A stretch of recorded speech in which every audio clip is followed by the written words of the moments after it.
All right. And we're recording. We're not live. Normally I say, hey, we're live. But this is Shift the Journey. I'm your host, Tito Amogus. Today we have a special guest. His name is Brandon Byrnes. He is a U.S. Navy veteran. As you can see there on his title, he is a veteran. He's an entrepreneur. He's done some work in the data field. And today is actually kind of a special thing. I've never I've never not gone live. This is the first time that we're actually doing a pre-recording. And the reason why, well, there's a couple of reasons why. One reason is in the case that I have a guest who can't make it on the scheduled time, I wanted to be able to put something out there that has some information for somebody else, who's looking for, like, how did you go from one career field to another career field. Also, the other reason is because Brandon missed twice Yeah, already. I have serious time management issues. I think it mostly has to do with the time zone difference. So I'm in Mississippi and it's Central Time. He's in California, Pacific Time, and things happen. But here we are. All right, so let's dig in, man. Where are you from originally? I'm from Auburn, California, which is just north of the capital in Sacramento. It's so funny because I remember like seeing Auburn on like your social media, and I was like, man, I was unaware that there was an Auburn, California. The only Auburn that I knew of was in Alabama, but yeah, very different there compared to Alabama, correct? Yeah, and that Auburn, Alabama is much more popular to the point where when I'm driving and I ask Siri to navigate to Auburn, it says your commute will be 30 hours and 42 minutes. And I'm like, no, no, no, not that Auburn. Not that Auburn, right? Oh man. So growing up, did you already have aspirations of joining the military? What caused you to choose the Navy of all the branches? What caused you to choose the Navy? Well, my dad was in the Air Force, and I mean, I remember watching a Rolodex from Vietnam when I was like 12 years old, and just thinking that was the coolest thing ever. Mhm. And probably a lot of people that just heard that term are like, "What are you talking about?" But he was an old school guy, and just grew up watching war films and all that kind of stuff. So Mhm. I always knew I was going to be in the military. Thought I was going to go Army. And then when I got to community college at 18 years old, I met with four recruiters, Mhm. and the Marine recruiter, the Air Force recruiter, and the Army recruiter all said go Navy. Oh, I'm that's not so even kidding funny. you. So I was like, That's so okay, well, funny. I was like, if all four of you are telling me to go Navy, then I have to. So So that's you what were made me go shopping there. around. It's funny because a lot of people I talk to, a lot of veterans I talk to, they didn't shop around. They're like, yeah, I wanted to go into this branch, and so I did it. Um, like I went to the Army recruiter first, and my cousin was in the Army, and he said, "Tell me what everything he told you." So I told him all the things. He's like, "He's lying. He's lying." He's like, "You need to go to the Navy or the Air Force." And I was like, "Oh, I'm gonna go to the Air Force." So, and it turned out that it was a pretty good choice.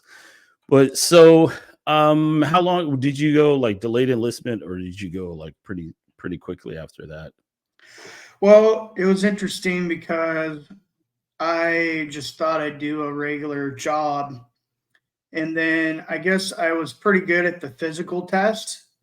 Hmm. So they told me to go special operations. Hmm. And so I was going to be a SWIC, which are the boat guys that go pick up the Navy SEALs. Oh, okay, And yeah. they're on the gunboats, and they just light Hmm. up the jungle. Yeah. And then right before I got in the military, I was told that you have to have 20/20 vision to be a SWIC. Oh.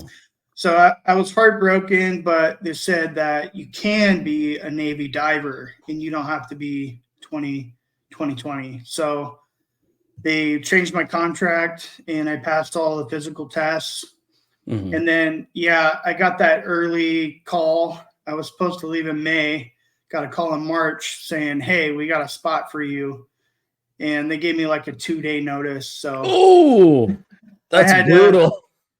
quit my job, get out of my apartment, and then I didn't have a car at the time. So Mhm. I had like a 5-mile walk to get to the recruiter's office. Oh, And I was like, there's literally no going back because I didn't have a job or an apartment. I didn't have a car. So I walked to the office at like 6 in the morning on the side of the freeway, got to the office and got in. So that's crazy, man. And for all of y'all who maybe didn't live on the West Coast, the freeway is like in the South, we call it the interstate. But, on the West Coast, there's so many of them. You can't call it the interstate. You can't say a freeway, and it's just general. Most of the time, we say the whatever, the 10, the 5, the whatever the case may be. But man, that's that's nuts. So you went off to Navy boot camp and then off to your what's the tech school part called for the Navy? For the Air uh, Force, it's called tech school. right, right. It's called your A school. Oh, A school, that's right. I knew it was something Yeah, like that because the Army, it's AIT, right? Something like that. right. But yeah, Yep. you guys A school. Yeah. And so where was A school for you? Well, it was kind of cool because my A school was literally across the street from boot camp. So I graduated that night, got in a van, drove for 2 minutes, got out, and there was my next barracks. so that was trippy, but that base was awesome. It had everything, What like was the five base? different. It was in Chicago, and I want to say it's something like Navy Training Center, like NTC. Oh, really? Yeah, so it's Okay. literally across the street from basic, Yeah. and great base. So that was a nice place to land. How long were you there? I was there for 4 months. Mhm. So with the Navy diver program, you do basic. That's about 3 months. Across the street, you go to your pre-dive school, and that's where they beat the living snot out of you to try to get you to quit.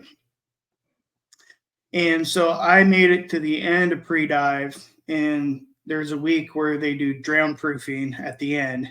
Oh, So I had already done 6 months before the military, getting ready to go. I yeah. did 3 months of boot camp, then 4 months in this pre-dive program, Oh, man. and then during pool week they drowned me and did all kinds of mental games, and I ended up dropping out of the program. That's crazy. And to the point where I've swam since I was 5, and I've always been comfortable in the water, Yeah. like rushing rivers, not a problem. Yeah. And after dive school, I couldn't look at a pool for 3 months. I was Oh, petrified of going near water. oh my goodness. So what were your options at that point? Well, you can get out of the military if you want to. A lot of people go undesignated to the fleet. And I always got told don't do that because they'll pick like the first job that nobody wants, holding a mop Yeah. or something. Yeah. Then I saw a job for a Seabee, and I really wanted to be a construction mechanic, but there Yeah. was only a builder position. So I ended up getting staph infection that week. And unless you're cleared medically, you can't pick a new job. Okay. And so I was laid up for a couple weeks getting over that infection. And then right after the infection, guess what opened up? Oh, the one you wanted. The construction mechanic position. So Wow. I'm pretty sure that was divine intervention there for sure. Yeah. So once you picked that, you had to go off to school, huh? And where was school? Port Hueneme, California. Oh, okay. That's up by So like Ventura. yeah, it's down Yeah. south near Santa Barbara, Oxnard, that Yeah. area. Okay. Yeah. Yeah. Wow, man, that sounds like great places to be stationed. Oh my gosh. Yeah, I had a piece of cake career until I got to the next place, and Which is where? Gulfport, Mississippi, and that's where I met you. Yeah. NCBC Gulfport Naval Construction Battalion. What is wait, it's Center. center? Yeah. Yep. Man, I don't know. I'm not Navy. Yeah. Wow, that's so funny. Well, I mean funny. I'm sorry. Yeah, that's so how long were you in Gulfport? Gulfport, I was there for 3 years. Yeah. Yeah.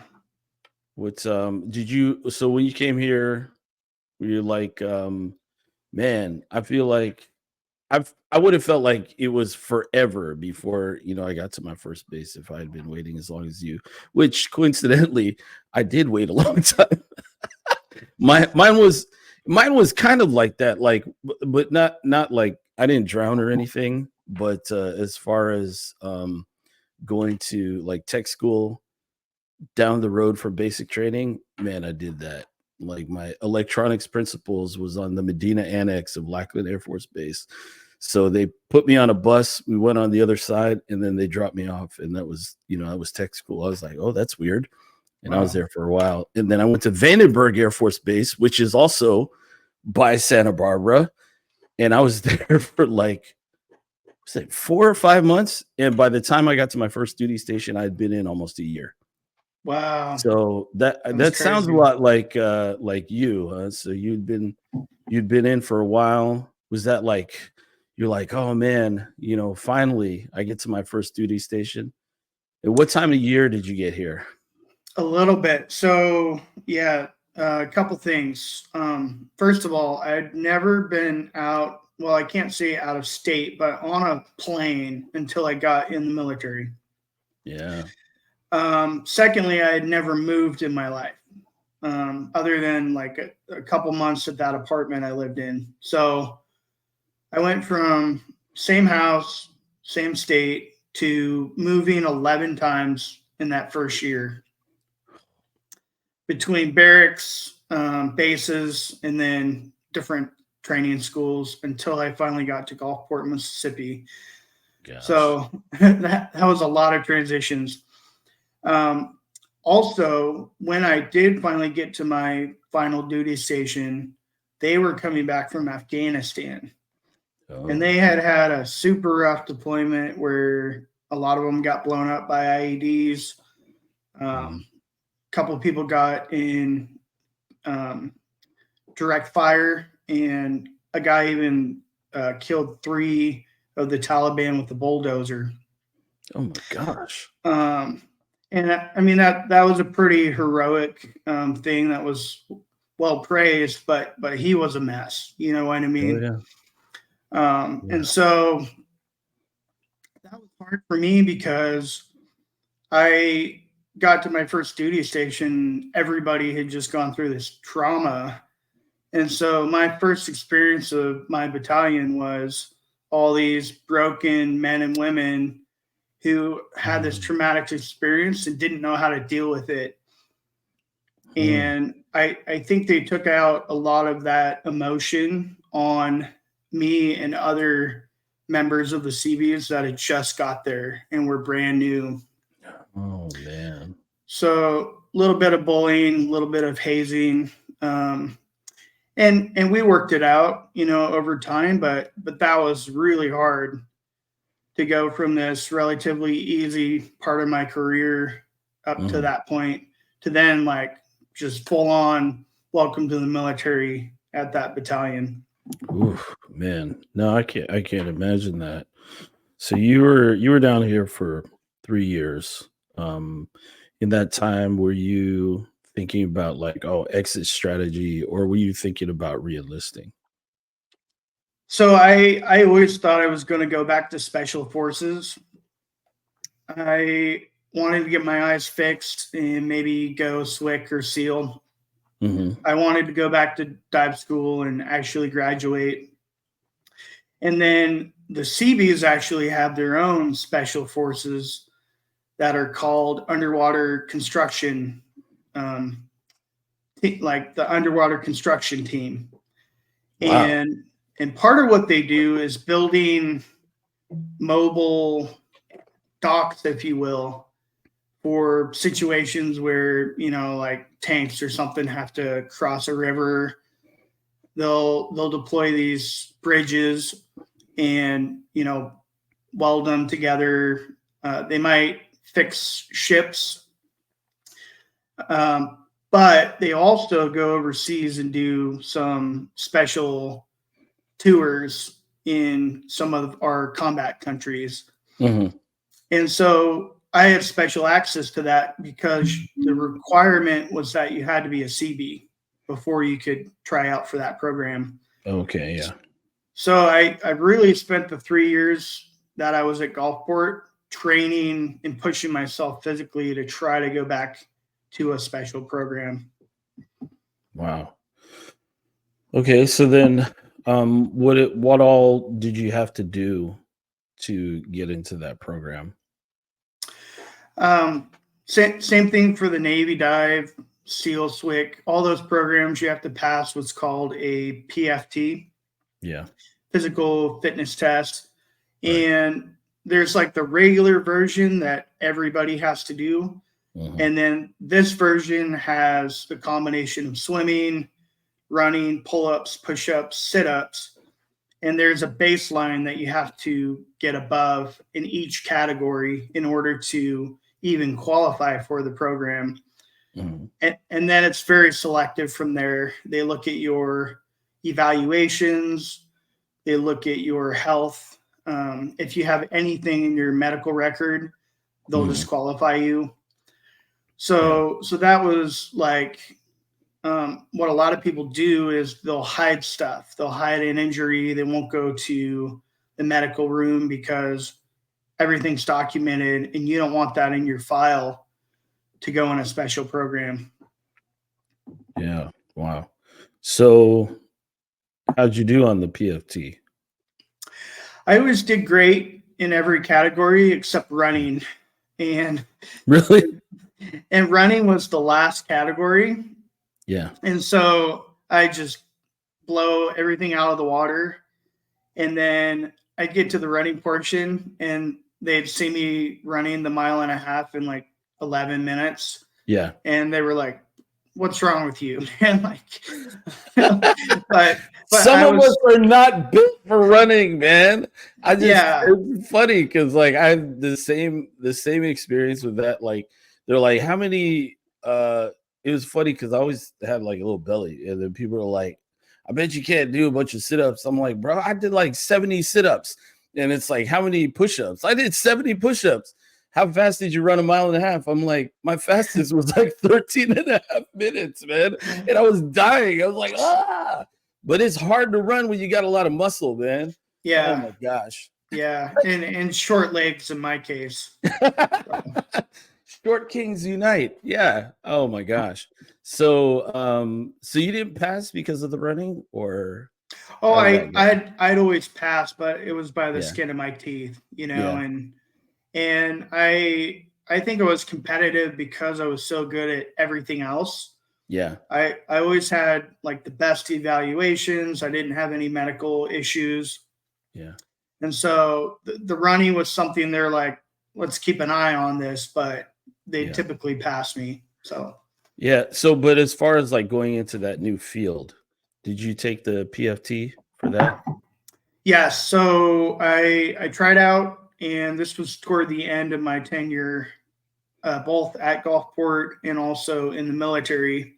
But unfortunately, I met this beautiful woman from Austria during my last deployment in 2015.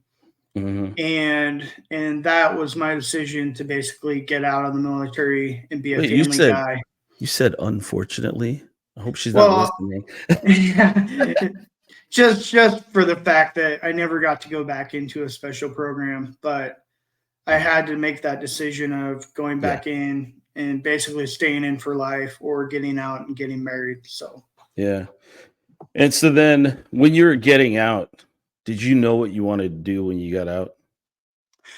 I didn't have any idea what I wanted to do. And I also didn't have any money Mhm. because um, a couple months before I got out, another veteran who was had 4 kids was going to lose his house. Mm. And so I ended up giving him all my savings to save his house. And then I basically got in my car, which was pretty run down, Mhm. and somehow made it from Gulfport all the way back to California. Wow. And literally, as I crossed into the state and got off the freeway, my brakes burst and all the fluid leaked out. And if I had been on the freeway, I would not be alive. So Oh my goodness. I was able to get it fixed in a day, but that was like a wake up call. Yeah. And then when I got back home to Auburn, I literally didn't have anything, no job, no savings. Mhm. And so what I started with was getting enrolled with my GI Bill. Yeah. And with the post 9/11 GI Bill, you get a housing stipend. Mhm. And so I moved in with my sister for a couple months and I used that stipend to basically get by. Yeah. And then my first job out of the military was at Home Depot. Mhm. And so that was basically just starting over, um, basically my whole life. And then transitioning out of the military, getting reacquainted with civilians, and then just climbing the ladder from there. Yeah. I usually ask veterans what their transition was like, but it sounded like it was pretty rough. Um, the some of us were, fortunate enough to have some like family where we wanted to go. But there were others who were like, "Man, I didn't have a plan. I didn't know where I was going to live." It's interesting like how the military tries to prepare us for leaving. But how did you had to have gone through TAP, right? TAP, GPS, whatever they call it, for you guys. Yeah, so TAP was fine, and Mhm. I think it was a little unrealistic because my two takeaways was the best job we have available is a truck driver, and if you don't want to do that, then good luck. But whatever job you get, tell them you want to get paid 100 an hour because that's what you're worth. And Yeah. neither of those things seemed like good advice to me. However, there was this transition program I found through LinkedIn or something where it was a mentor program of people who had gotten out of the military, and it was totally free. And I just What was it found called? that myself. Um, I'm trying to think. I can't remember, but anyway, I was connected with a retired general, Okay. and this guy was like, "I'm going to tell you exactly what to do, and as long as you listen to me, you'll be fine." And he wasn't wrong. Hmm. So I really attribute that program and that mentor to what made me successful in my transition because there were 8 other construction mechanics that got out right behind me Yeah. because they were offering um, early end of your Yeah. contract if you went into education. Yeah. That's basically how we qualified because they were downsizing the Seabees. Yeah. And my chief called me a year later and told me I was the only one that had a successful transition out. Oof. Yeah, it's tough, man. The statistics about veterans, in our transition is like it's not good. And it's kind of anecdotal, just like, oh, it's not good. But there are so many of us who, went through the transition assistance program, but were like, man, I didn't learn jack. I went through it twice. I went through it in early 2014 because I thought I was getting out early. Like they were doing the force reduction in the Air Force in 2014. And I was thinking, oh, in the summer, I'm leaving. And then I was like, you know what? I'm going to stay because I only have, at that time, I was like, I had a year and a half left and then I can retire. And so I ended up staying and then taking TAP again before I left. And yeah, my biggest takeaways were there was absolutely nobody who came to speak who even knew a veteran who went into the corporate world. Mm, Everybody, when they get out, they either go school full time, they go to defense contracting, or they go into civil service and they're like, oh, but you got to wait 6 months, 6 months cooling period. And then the last thing is they just don't work anymore because maybe their spouse like worked the whole time or like stayed home the whole time they were in the military. And then they got out and then the spouse was like working in whatever job they wanted to. So yeah, I had a boss who was he retired as an E7 and his wife was a homemaker for the majority of his career, and then toward the end as he was like getting out, she went to nursing school, and then he gets out and she's a nurse and he's sitting on the front porch, drinking sweet tea. He's like, yeah, I don't have to work anymore. And so it's crazy. But yeah, that's if you could remember the name of that, and then when I post this, um we could mention it. That would be great. I think that would be great for people to know that there's somebody out there who wants to help them, because man, I felt super alone, being in Nashville. It's funny because what is it, Fort Campbell is like maybe an hour northwest of Nashville in Clarksville. And you'd think, oh, so it's like this huge army post. There would be a bunch of like, you know, former army in Nashville. There's an Air Force base like an hour and a half southeast. No, man, I didn't meet anybody who had the same experiences as me, when I was working in the corporate world. So so yeah. I'm still connected with the guy, and I'm gonna put it out there. It'd be great if he's watching, but his name's Clint Honeycutt, and Mhm. he founded this organization called Mentors for Soldiers. Nice. The four is a number. Unfortunately, it ended in 2018. Oh, okay. But I know this guy loves to help veterans, and Mhm. chances are he knows of other programs out there. So Oh yeah, yeah. Cool. Yeah. So, what did you end up going to school for? I started in a leadership program because during my time in the Seabees, I really thrived. I think I had one of the highest ASVAB scores in my battalion, and so they recognized that I had a lot of potential for leadership, like figuring out how to get the work done.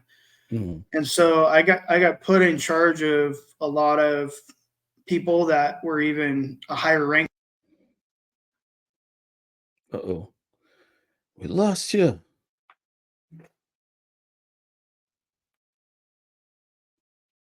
Hang on a second. Let me see if I can text him.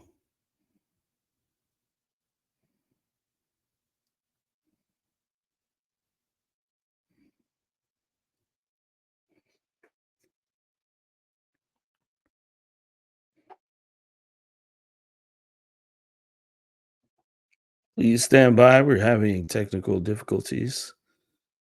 His call just dropped, or he's trying to reconnect. Wow, there he is. All right, you're back. Okay, so you went into a leadership program. Some of your experiences in the Navy really led you there. And so, what school did you go to? Like a traditional school? Some people, I know some people go to like trade schools or whatever. What school did you end up going to? Oh, wait, stop! I can't hear you. How about now? There you go. Yep, Okay. there you go. I ended up going to a private university that was local Yeah. because I didn't want to do online school, and I Mhm. also didn't want to move away from home. Yeah. And they had the program I wanted to do right off the bat. So that's what really pushed me in that direction. Uh-huh. And so, were you working at the same time, or just like head down going to school? Yeah, I was working part-time for Home Depot the Oh, that's first right. Yeah. 6 months, and that was crazy because my boss was like a regional manager, Hmm.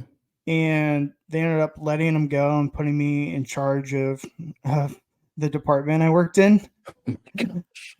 And I'm like 23 at the time. Yeah.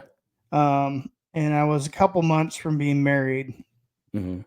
And so, yeah, it was crazy, that transition of moving back home, diving into school, getting this job, getting promoted, then getting married within Hmm. 6 months, and then ended up leaving Home Depot eventually. And I transitioned into a sales role.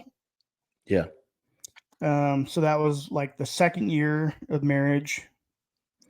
And then the next year, I had my first kid at 25 Yeah. and bought a house. And so, like, that's pretty rapid of transitioning out, getting Oh, yeah. married, two different jobs, having my first kid, getting in a house. And it's just been like that ever since. So, It's it just doesn't stop. So, what made you want to go into like data? so yeah, data didn't come around till 2020 Hmm. because of all the COVID stuff. Yeah. After my undergrad, I went and got my MBA, which is in my description as well. So I really wanted to dive into the business part of leadership, Yeah. which I got exposed to in my undergrad program, Hmm. and really thrived in it. But I was still in that retail world, retail Hmm. sales. And so I graduated with my MBA, but because of COVID, there were no jobs. The companies Hmm. weren't hiring, they were laying people off. Nobody was sure what was happening. Hmm. So I ended up doing a short internship for a local county, Hmm. and I built a mentor program and an intern program for them. And part of that intern program was connecting SkillBridge veterans to the Nice. county. Yeah. So that was my first opportunity to really help veterans and start, you know, supporting people through that transition. Yeah. And I think in that role, I really got exposed to like statistics of Mhm. looking at how many veterans are we employing, how many college students are we employing, and finding ways of counting those numbers through spreadsheets, and Mhm. tracking financials. Yeah. Um, and that program has actually saved the county $1 million in the last 4 years. Wow. Nice. That was my first, like, you know, resume builder, if you Mhm. will. And then I transitioned out of that position into San Joaquin Regional Transit, which is a public transportation company. And that's really diving into data, Mhm. because you're tracking commuter pricing and, who's going where and what demographics of people are you serving. Because we were competing with the train station which had a lot more funding and money and passengers. And so Right. really had to use data to figure out how to improve our processes. Yeah.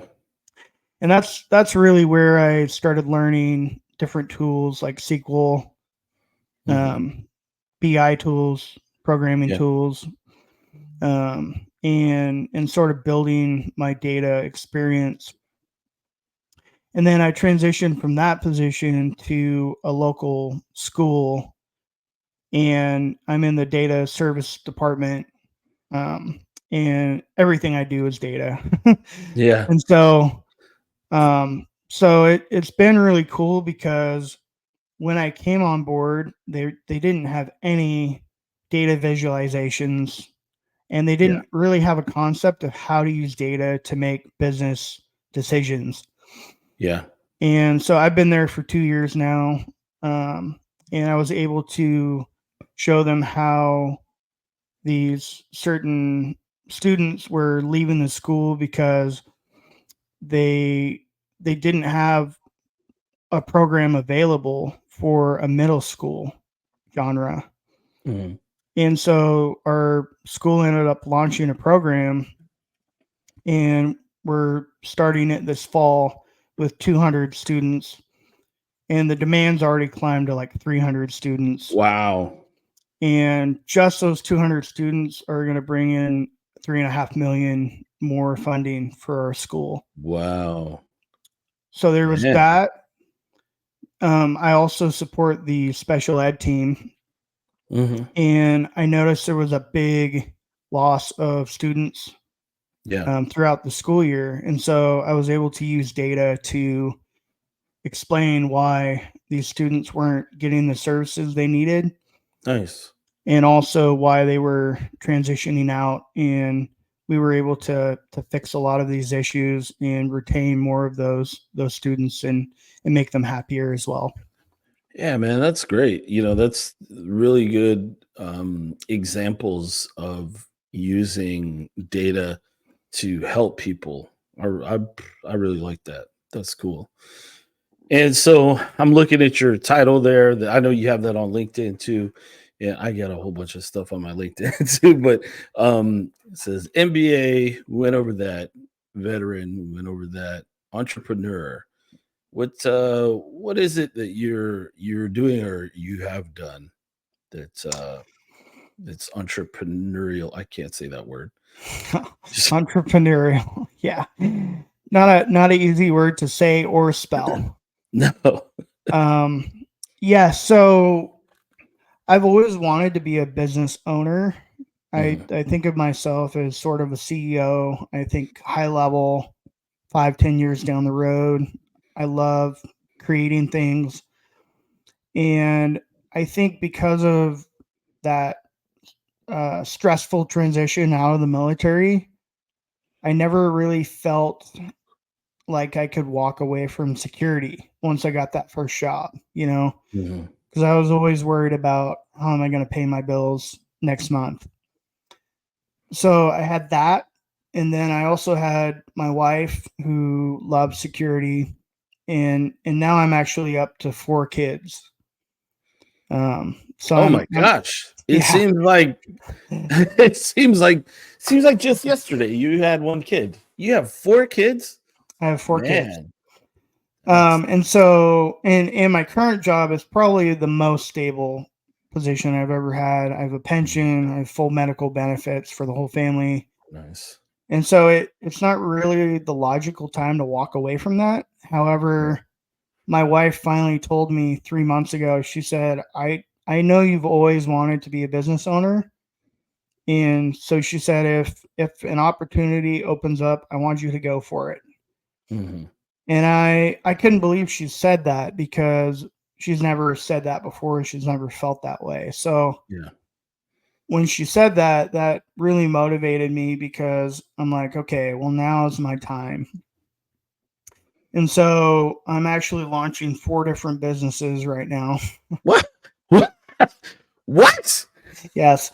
So I'm doing a flooring business, and hopefully it's looking like if I forecast it correctly, I might be making about $1 million a year in Get revenue out of from that here. company. Oh my gosh. Another business is a business consulting, Yeah. and that's pretty easy because of my past experience. I've already been in that world, and I Mhm. can run that from my home. Yeah. Third business will be a coffee business. Got really into roasting. What? Yeah, Oh my and gosh. and that'll be more low key. I think Yeah. I'll start out with farmers markets and take my kids so they can get involved in the business as well. Wow. And then the fourth business is a workout, a fitness group, which I'll be doing mostly virtually, coaching people and doing nutrition and stuff like that. So Man, you're one of those people that's got to be busy all the time, huh? When do yeah, you have time to play the guitar or drums back there? I see all that stuff. yeah. Well, I've been doing that the last 16 years. So Right. fortunately, I'm not growing those skills as much as just maintaining them. So Yeah. yeah, whenever I get a minute on the weekend, that's what I'm doing. And then I'm excited for the day when my kids can join me and we can rock out together. Yeah. So, typically on these episodes, we talk about, where you're from, what you started in, your service, your transition, what you're doing now, and then usually I ask somebody, what's unique that you're involved in. But I think you answered the question there. Something you're doing that's unique, that you're passionate about. I feel like it's like everything there, all of that. And I think I'm not sure, but I think that in the fall, Angela and I are going to be out there, and well, we're at least going to be in Central California. I don't know if we'll make it up to Northern California, but if we do, I want to go taste what these beans that you're roasting. Oh yeah. I'd love Yeah. to do that. Yeah. I mean we have plenty of room at our house, so you guys are welcome to stay with us if you do come to town.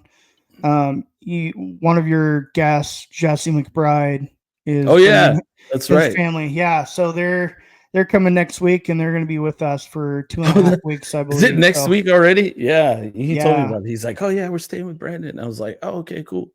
So, all right. So as we close out the show, is there any piece of advice that you'd give to somebody who is thinking about leaving the military and they don't know? Maybe they have a plan, maybe they don't have a plan, but either way, the floor is yours on that. What would that yeah. piece of advice be? I mean, probably common sense, but find someone who's transitioned already and reach out to them. You know, don't assume that TAPS is gonna help you figure it out or your family. They may have no idea how to help you. Also, if you already have a job lined up, I've heard that that doesn't always work out. It falls apart. So always have a plan B and reach out to a veteran who's transitioned out so they can really help guide you in that process. Cool. Yeah. That's all really good stuff. So yeah, when I do get around to posting this, I'll let you know. And then you could put up all the information that you want to in the comments. But as for now, I'm gonna go ahead and sign off. And since this is gonna be posted whenever, I'm not gonna say who's coming on next because I have no idea when I'm posting this and who's coming on next. But either way, thanks for joining us. I'll see you next time. Brandon, don't go anywhere. Just gonna quit the recording and stay in the studio. All right, see ya, everybody.